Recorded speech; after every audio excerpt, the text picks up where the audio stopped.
There are growing calls for urgent intervention to address the escalating school violence in the country. Schools have now become a haven for shooting, stabbing and bullying incidents, leaving pupils and teachers alike fearing for their lives. Well, one education specialist, Thobo Khathola, believes that these incidents are beginning to affect the performance of learners and indeed the teachers. Khathola joins me in studio now for an explanation of what he has been researching. Mr. Khathola, thank you very much for your time. You say there is an intricate relationship between the decline in academic performance and the escalating violence in schools.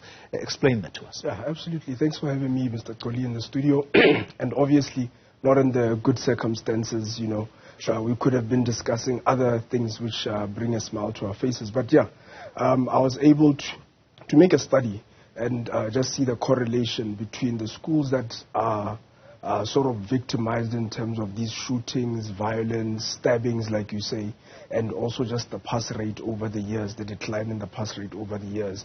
And, you know, I think over and above, you know, this is really a mental health crisis that I really think, you know, because, you know, these students are really bothered. They have a lot weighing in their shoulders, not to justify for them, but, you know, these are things that we can really have a conversation around, you know, just the burden that the students are having. And also just the correlation between their performance and, you know, these distractions that they're having. Yeah, make that correlation for us. The violence that they are experiencing at schools and indeed the academic performance, what we see, the results at the end. I think just think of it in layman's terms, you know, imagine you are in a school and, you know, the school next door has a shooting and your friend has been killed or one of the students has been shot, or one of the one of the stories I've been following, the UJ shootings and the East Rand shootings. Imagine you're a teacher at that school. You know, would you teach to the optimal level? As a student, would you concentrate to the optimal level? So that is just the common sense behind it. But you know, once we start looking at the academics in those areas, in those locations, we see that the pass rate generally has went up, but it's very subjective. It's really students which are in areas that you wouldn't even get into the school with a weapon. You wouldn't even get into school with a metal knife, just to say the least. So that is the correlation that I've really been seeing over the years. Even looking 10 years back, you know, looking at these pass rates 10 years back, 5 years back, post-COVID, you know, it's really shocking. It's really disheartening. You then talk about actionable measures that have got to be taken in order to curb this. And so let's start with what you are proposing, and that is community engagement programs. Yeah. These are, I would want to think, initiatives that are going to foster a conversation and perhaps a sense of collective responsibility among parents, teachers, and indeed the community at large. Explain that a little bit. The reason why also I bring that is once we're looking at the last story of the principal that got shot, apparently there were bullets that entered the school first. You know, following your stories this side, the bullets entered the school first and then later on. So I'm sure there have been some students who knew what would have taken place and it could have been prevented had there been an open dialogue within the ecosystem of the school itself, parents, teachers, head of departments, prefects, and then in the wider community. You know, what is it that we are tolerating? Are we tolerating weapons in our communities? And most of the time, I'm not saying all of the time, most of the time we do know whose gun, who has the gun, who has the weapons within our communities. So these are things that having an open dialogue, sitting down with our students, having the students also being comfortable with reporting anonymously to their teachers. I believe some of these incidents could be prevented. Let me focus the attention a little bit on this element of the collaboration between the community, the school, and indeed the parents. Parental responsibility. I'd like to focus the attention there because if a child is going to bring a gun to school, that gun, in all probability, belongs to the family. Yeah, yeah. Why would a parent have been so careless to allow for his or her gun to be taken by the child, presumably from a safe at home, and taken to school? Yeah. What responsibility should that parent bear for negligence? Because that's what it is. It is, and these are minors, the kids are minors.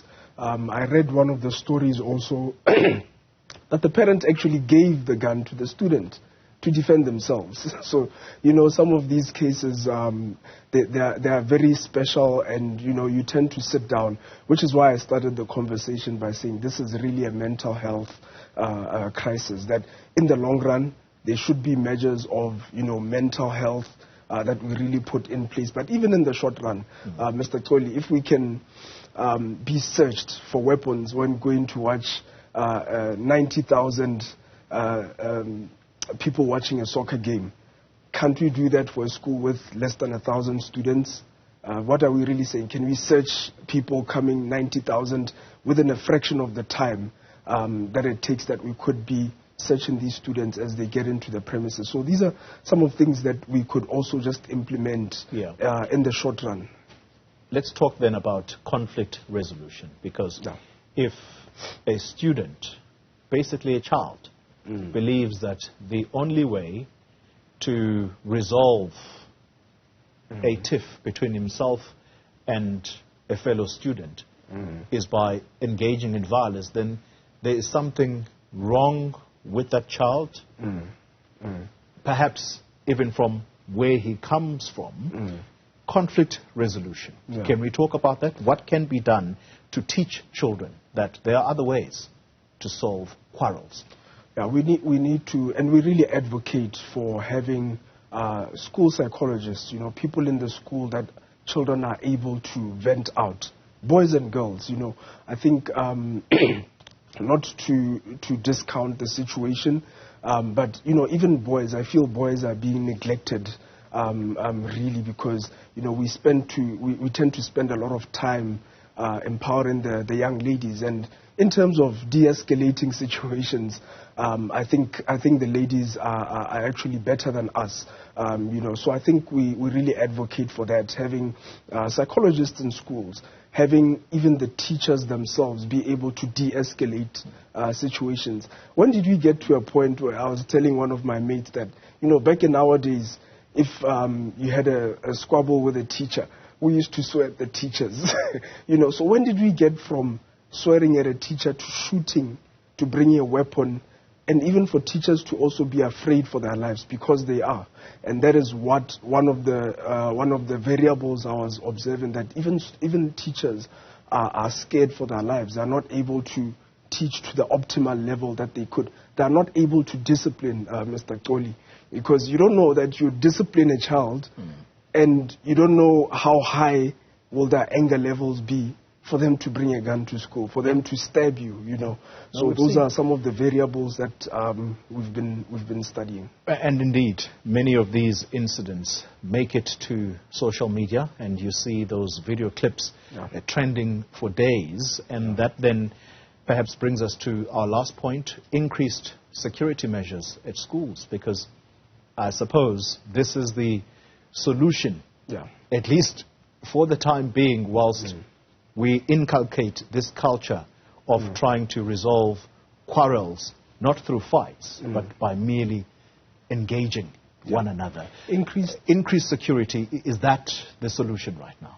That is the short term, but I have a long-term solution also. We need to look at the behavior of students. We need behavioral psychologists to be there in our schools. We need people like ourselves who are big brothers and big sisters of schools. We've been deployed to a number of schools as tutors, come from a company called Lion Tutoring, would be deployed to a school. We know the students that are not behaving well. We know the students where the behavior is even almost borderline psychology problems, that it's not normal. We can't have a normal classroom setup with those students, they need another intervention, not to stigmatize them, but to help them better. So deploying people like ourselves, even sometimes we are deployed to students' homes as tutors.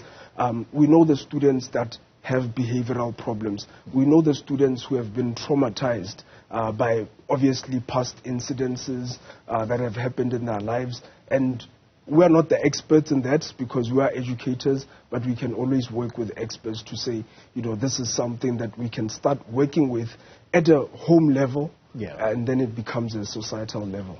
Thobo Khathola, let me thank you very much for your time.